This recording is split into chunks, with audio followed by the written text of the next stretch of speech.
Well team, you're going to love this video. This heating system gave me butterflies. It's sustainable, it's modern, it's a community heating system, heat interface units, it's got buffers, it's got expansion vessels, it's got low loss headers, it's got biomass. So I thoroughly hope you enjoy this video. I'm going to start the video off by showing you a sketch and giving you a diagram about the heating system and explaining it. And then after the sketch, you'll see the heating system. It's absolutely superb. Hope you enjoy it. The wires of warmth are going from strength to strength. I've recently gone to Wales to collect some donations.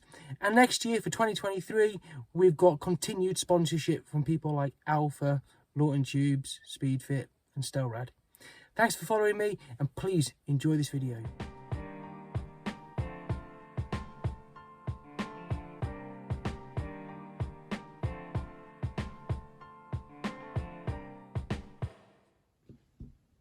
So here's the heating system. Here's the plant room just here. The fuel store is the room behind the boiler. You've got a flue system.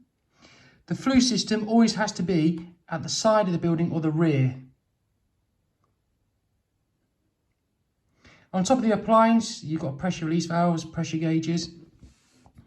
The front of the product, the boiler, you'll see a ash box with wheels. That's to take it out, empty the ash.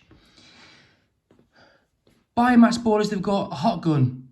So basically blown air ignites the pellets. Gets up to about 600 degrees. You've got the flow, comes across, goes to the buffer or the heat store. You've got a conveyor belt just here.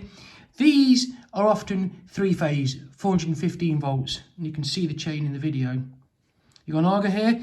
This is a screw mechanism that draws up the wood pellets. On the return, you have a shunt pump. That's to stop thermal shock of the heat exchanger and is to help release the pressure of the flow going through the boiler. Here we have an expansion vessel. That's on the return. There's no diaphragm usually in commercial vessels. It's just a volume of water with some air at the top, just to absorb the pressure. So we come across to the buffer. So usually when it comes to biomass, you have 20 litres per kilowatt.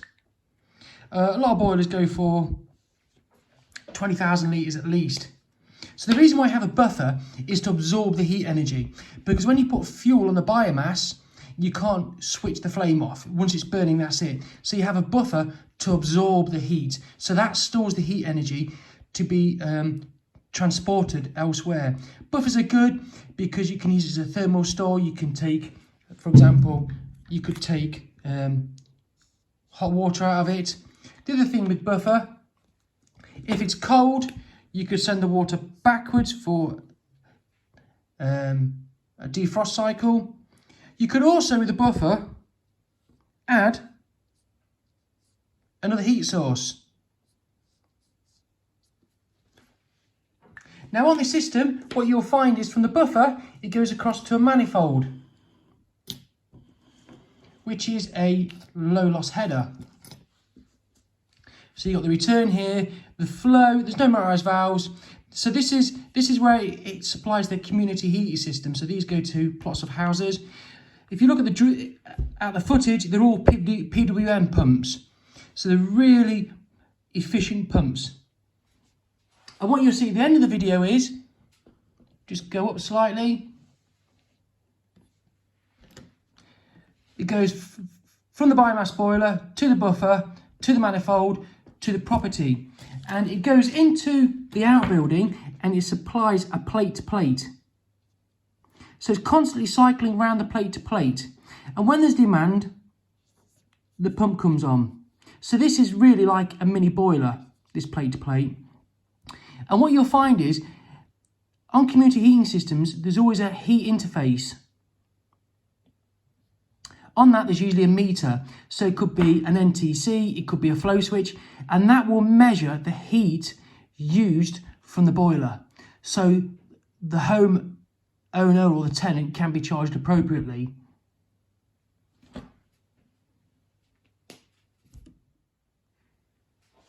So on long runs, what you can do is you can do what's called a reverse return.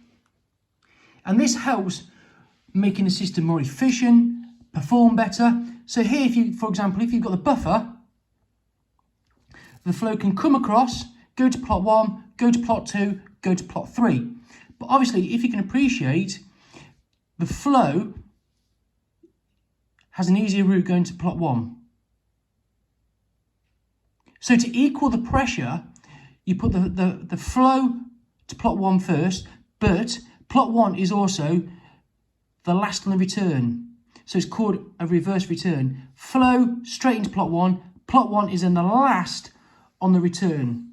Plot 2 is the middle of the system, so it's the second on the flow, but then the return is also the second. The last building for the flow is also the first on the return. So really, these are equaling the pressure out. First flow, last return. Last flow, first return. In Holland, on community heating systems, this is how they do it. They have reverse return systems to help with the flow and to help with the resistance. So here we have a low loss header. How does a low loss header work? So a low loss header works by enabling the system to have a better flow rate. So let's take, for example, here you've got a biomass boiler. Just for example, it can do 20 litres a minute. And this system requires 25 litres a minute. Here you'll have a pump. You'll have a pump. So you've got 20 litres per minute here, 25 litres per minute here. So the boiler flow rate won't match the system. The boiler flow won't manage the resistance and the performance of the system. So what you have on a low loss header is a pump system that goes from the boiler with a pump that just supplies a shorter circuit. You have a pump for each individual circuit here. Plot 1, plot 2. So you've got 20 litres per minute and it requires 25 litres per minute. Now this is just a simple term. So how it comes over that, you've got 20 litres per minute here and it borrows 5 from here. And that's how a low loss header works. It enables a neutral zone to support the resistance, the flow rate and the performance. And on larger systems, what you'll find on the low loss headers, they can be specifically designed. So for example here, you might have a baffle in, you might have a baffle there.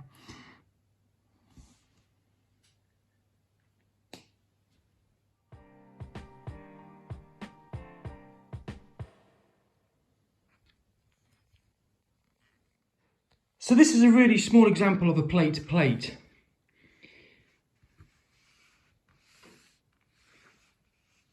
Usually what can happen is, in the commercial world, there will be bolts across here.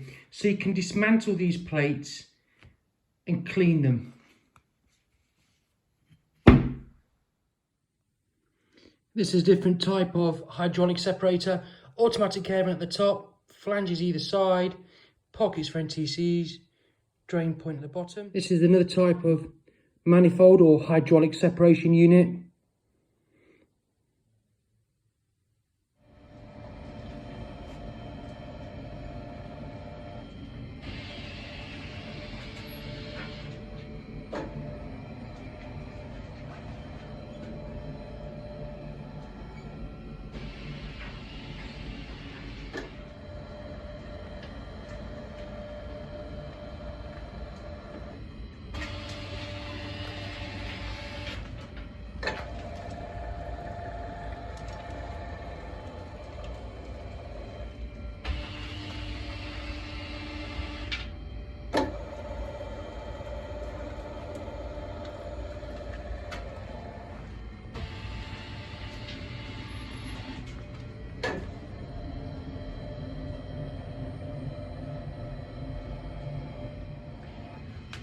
So you get your boiler flow coming through You got a shunt pump there, flow comes through into the buffer vessel, at the return, the flow comes along, and you got a manifold here.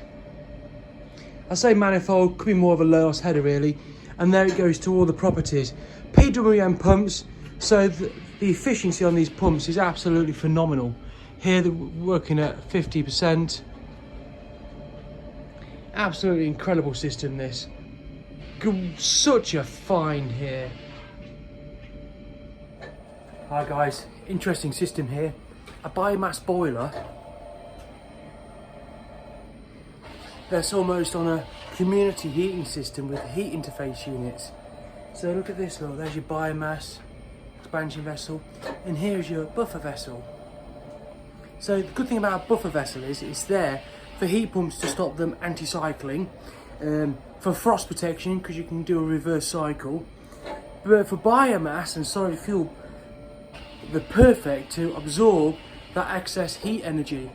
So when you think about it, the biomass boiler's going, it takes excessive heat to here, they reckon 20 litres per kilowatt.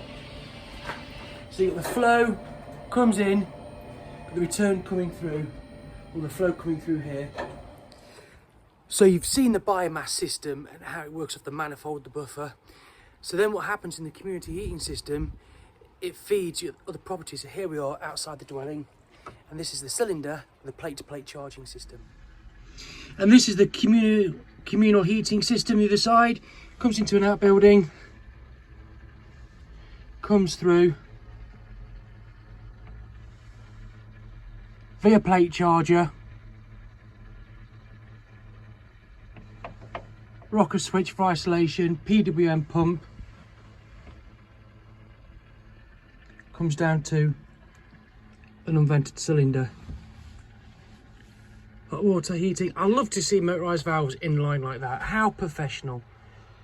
Here you've got frost protection with a little trace heating there, look. Look at the insulation. Fabulous system. Modern, forward thinking. Your bypass valve.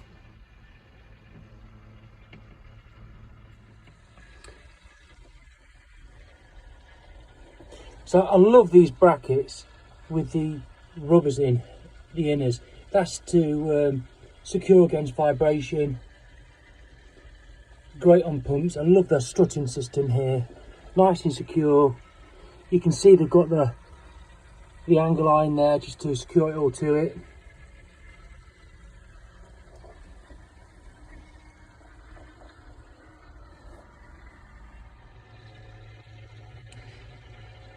So this is where the community heating comes through. 5-inch highly insulated pipe. That's for biomass systems, specifically for biomass systems, so it can handle high temperatures. Cap there, looks like maybe an old oil supply. There's a heat meter.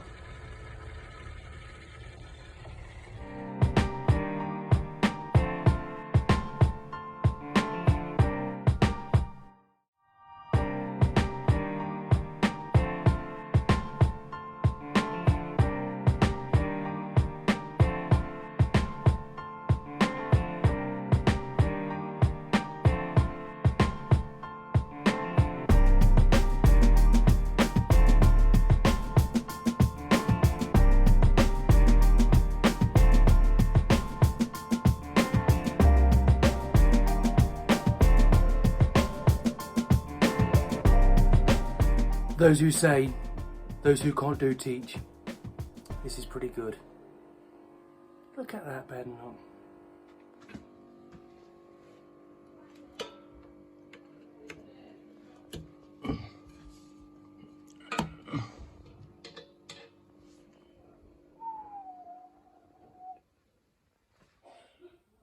Work of all that. 7 bends in one.